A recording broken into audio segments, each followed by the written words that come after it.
This is the Nations Conspire channel. Welcome to today's show.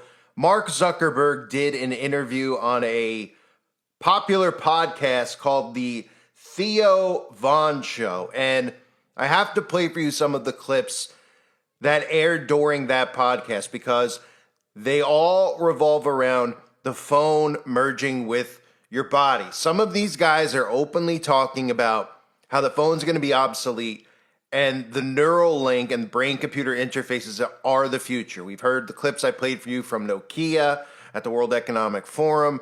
Obviously, we've heard Elon Musk over and over and over again talk about getting these Starlinks up so you can never go offline, but also telling you that smartphones are going to be gone.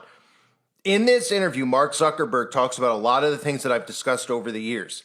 And he openly talks about blending the physical realm and the digital realm and how we're going to interact with technology through our own eyes. So you won't need screens anymore. These are all things I've been trying to teach people out there so they could better understand it and how I believe this ties in to the mark of the beast. He talks about how with these glasses, the wearable technology, right? He's talking about these meta glasses that you wear where on your eyes, you can see right through your screen, through your eyeballs, you see a screen, right? Right through your eyeballs, you see the interface that you would normally see on a phone. This is preparation. Wearable technology is preparation for this technology to be inside of your body. And he openly talks about this when he goes into it about how flip phones became obsolete, how smartphones will eventually become obsolete. Then eventually these glasses will become obsolete because this tech is going to be inside of your body. I want you to listen to this clip and listen closely. Pay attention to some of the things that he's saying because he's talking about how in the future we will not need to own anything physically. We'll be able to do all of this stuff by creating holograms with our own eyes and seeing a world that we want to see through our own eyes. This digital realm is a hoax for the spiritual realm. That's what it is. It's make-believe. This is all witchcraft that is being used in the name of technology. It might sound crazy to you, but it's not if you pay attention to many of the verses in the Bible that talk about the spiritual realm. That's what the digital realm is being disguised as. Getting this tech inside of your body using things like telepathy, which he goes into detail about. He talks about how they'll have these neural interface wristbands on your wrist, and you'll be able to go from there and interact with your own mind. Listen to all of this stuff in this clip, including how in the future you will not need to own anything physically. And then the host of the show, who plays dumb, that's kind of what his character is. He kind of plays like a hick, and he doesn't really know, but he's really introducing his audience, like most of the alt-right media is, to this technology by playing dumb and saying, wow, that's neat. That's cool. I don't understand this stuff, but it seems like fun, right? Same thing we saw Ben Shapiro and the alt-right media do with the Google Vision or the Apple Vision Pro goggles, okay? These people are being used as operatives to get you on board with this technology. Nobody's talking about the spiritual aspect of any of this stuff. Nobody's talking about the dangers of this stuff. They're telling you flat out in this clip about how they're going to blend the physical and the digital realms, how holograms are going to become the new normal. So you're going to be seeing things that don't actually exist through your own eyes while living in this real reality that we're in. So in other words, you'll be sitting in your living room and out of your own eyes, you could see, oh, a beautiful woman in a bikini, or you could see a cartoon dog running through your living room. They are blurring the realities together. They are mixing the realities together, all in the name of technology and entertainment and fun.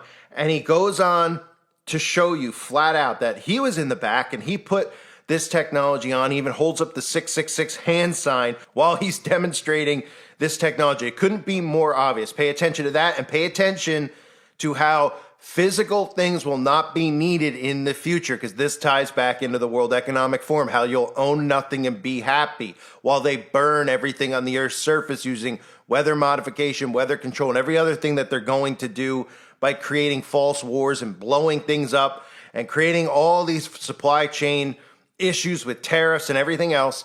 They want you to live as a prisoner inside of this digital realm and expect you to be happy. And that's what they mean when they say you'll own nothing and be happy. Listen to this in its entirety.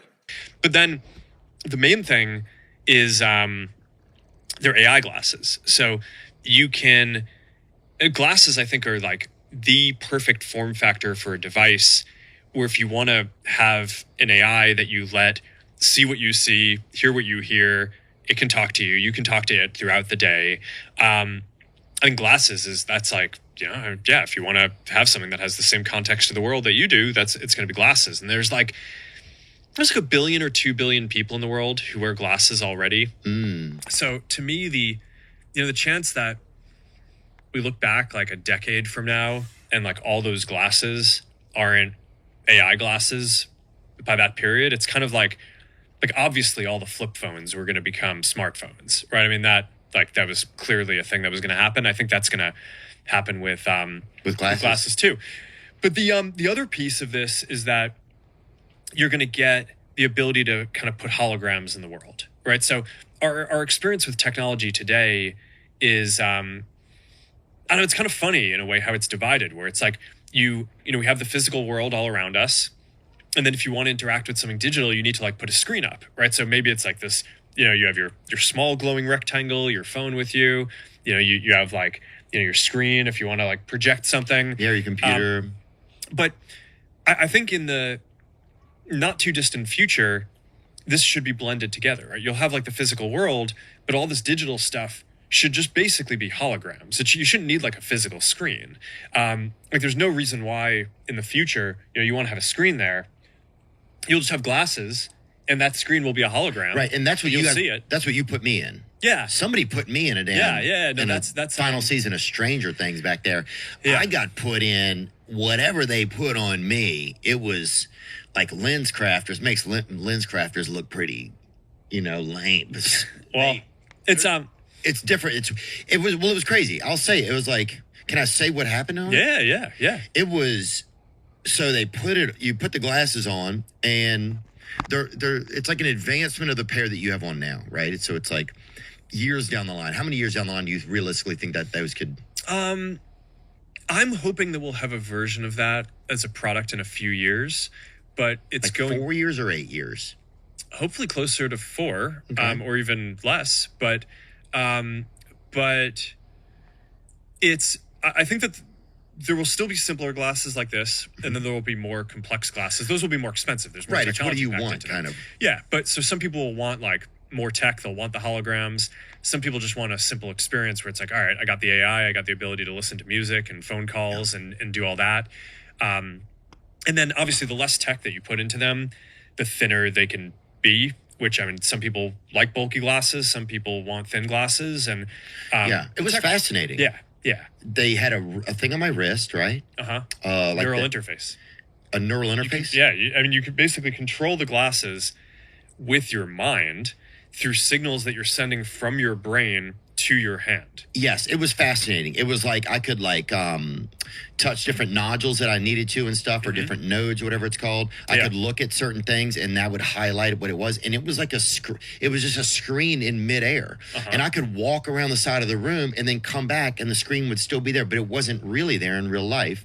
It was just there with the glasses on. Yeah, it's a hologram. Yes. And it was crazy, man. I don't know. And then I was like, my first thought was like, well, how do you just get people to adapt to this? Because people aren't just going to go from where we are right now to adapt. And then I realized, okay, there's different stair steps. There's like almost like when you got the first smartphone, like you're saying, and then an advanced, or the first mobile phone, and then you have the first meta glasses, and then it advances and stuff like that. So it was fascinating. There was a part where me and another man who I just met him, and we played ping pong, and I believe it was an Asian guy, and I don't know if they did that on purpose or not, and I don't know if ping pong is Asian, but people think it is.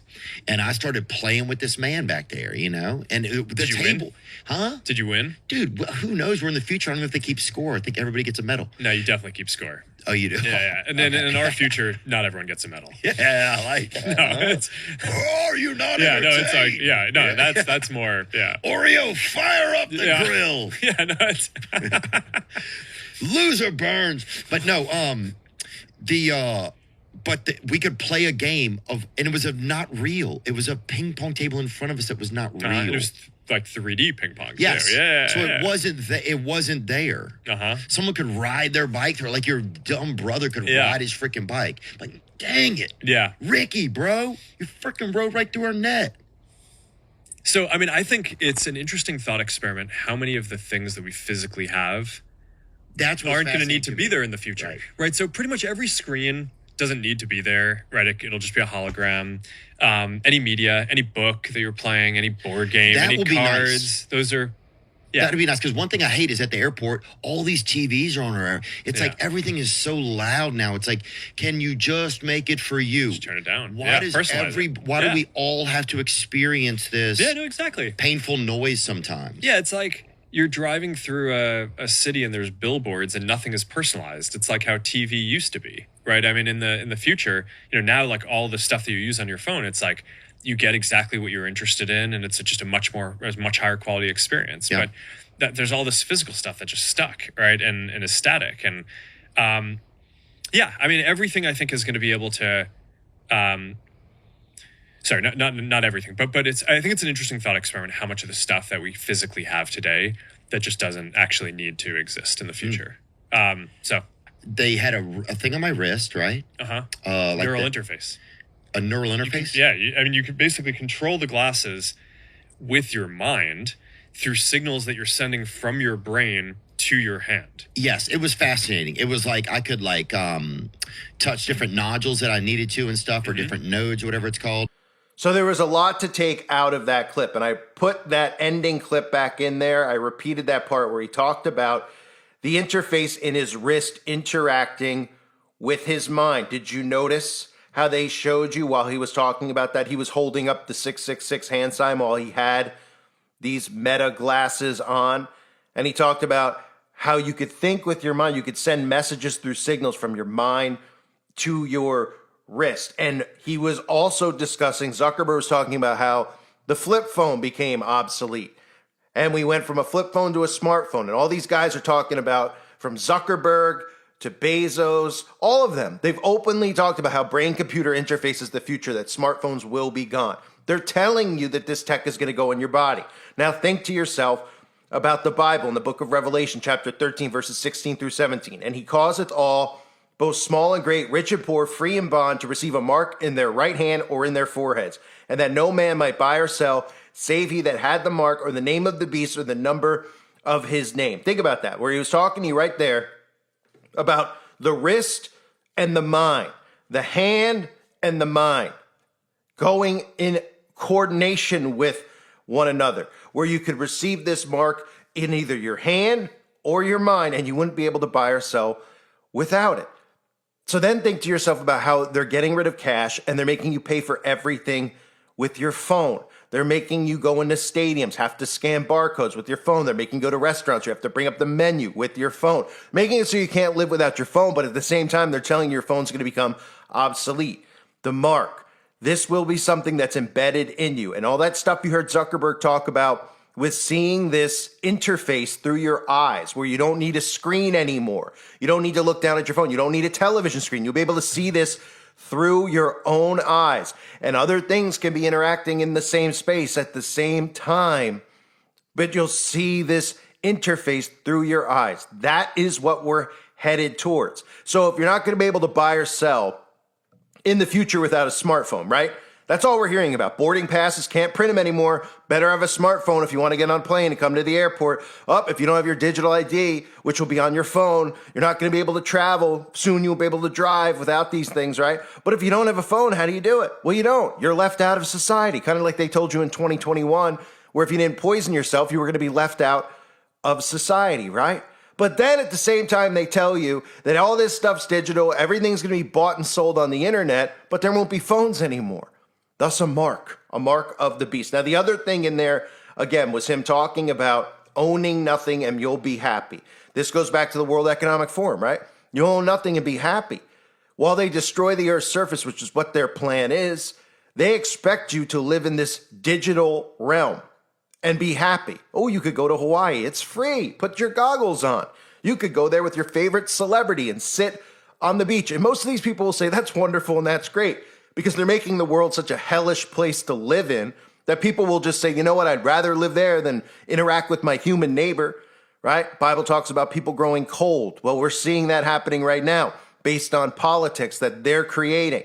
They're creating the division, divide and conquer, right? Then they want you and expect you to be happy living in a world where you own nothing. But you'll be happy because you'll be able to live in a different reality, a digital realm, because they're trying to end the physical realm. They're trying to remove everything from the physical realm. And when they say you'll own nothing and be happy, what they're really talking about is, again, destroying everything on the surface, which brings me to this other clip that I need to play for you, because I've covered Zuckerberg and his underground bunker, right? I've talked about all these celebrities, the Kardashians, Oprah, they all have these underground bunkers, right? Yet these are the same people who censor people like us from talking about these world events that they're creating, what's going to happen. They say, oh, that's all misinformation.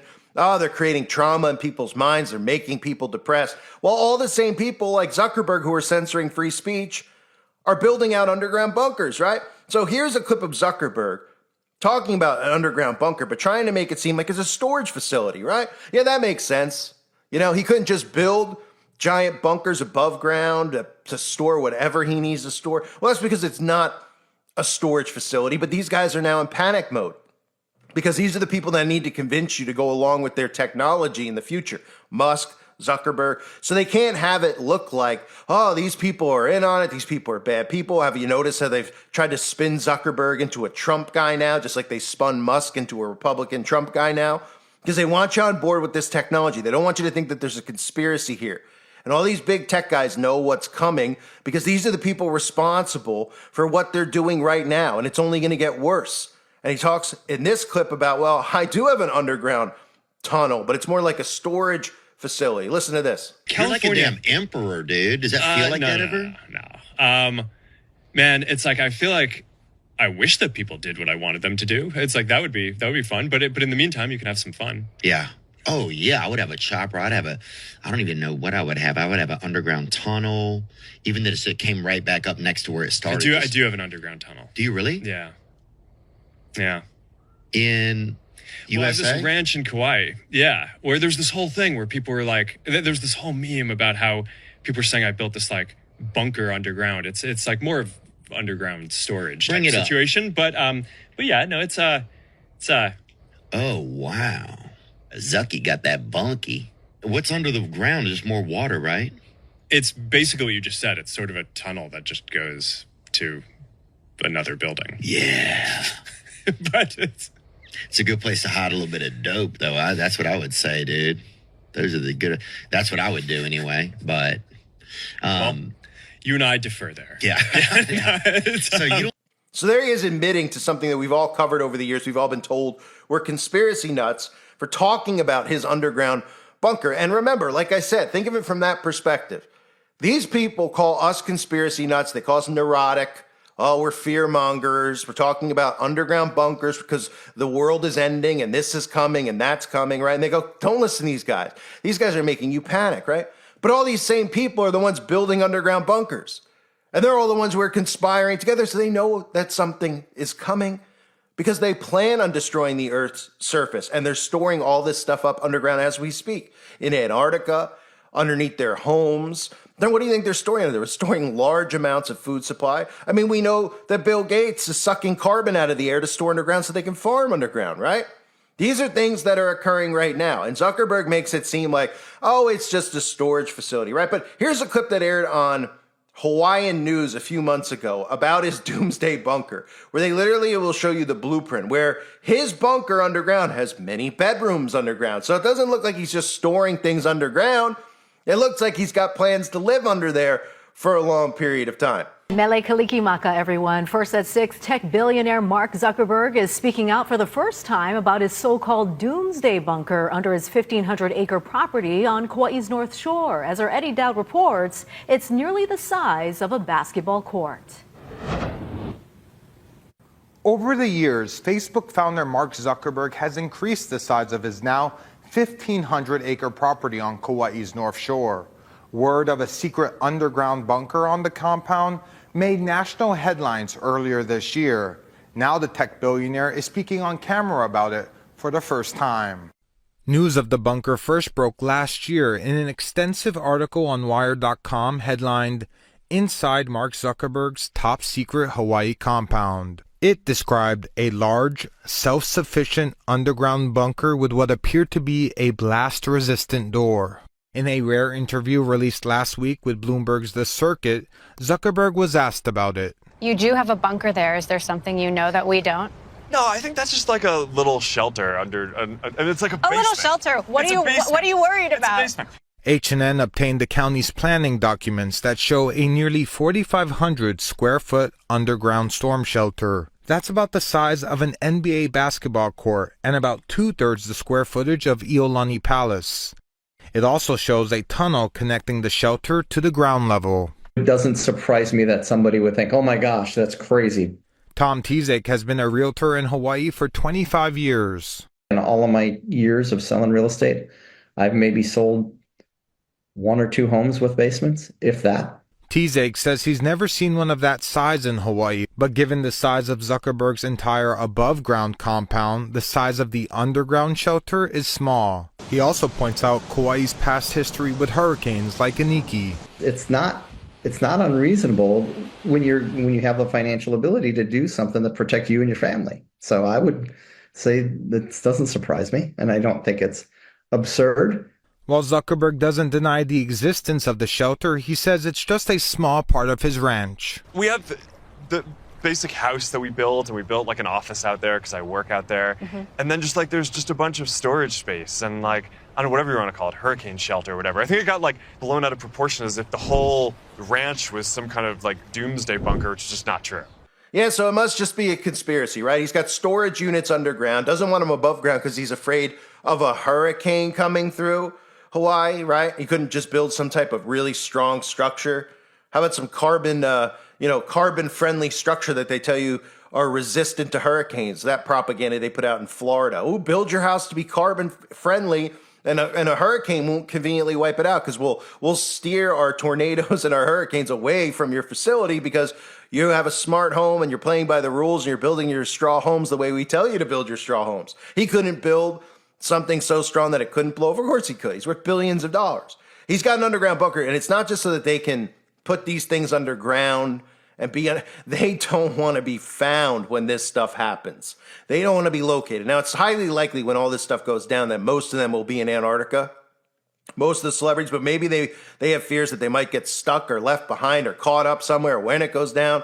So they just want to make sure they have their own under their own home because they don't want you to go there and actually knock on their doors and search for them and hunt them down when you realize that they're the ones responsible, that all of us conspiracy theorists who have been warning about this for years, we're right all along, and we don't care if people kiss our rear ends and tell us that we're right. We just want it to be stopped. We want people to see what's actually happening.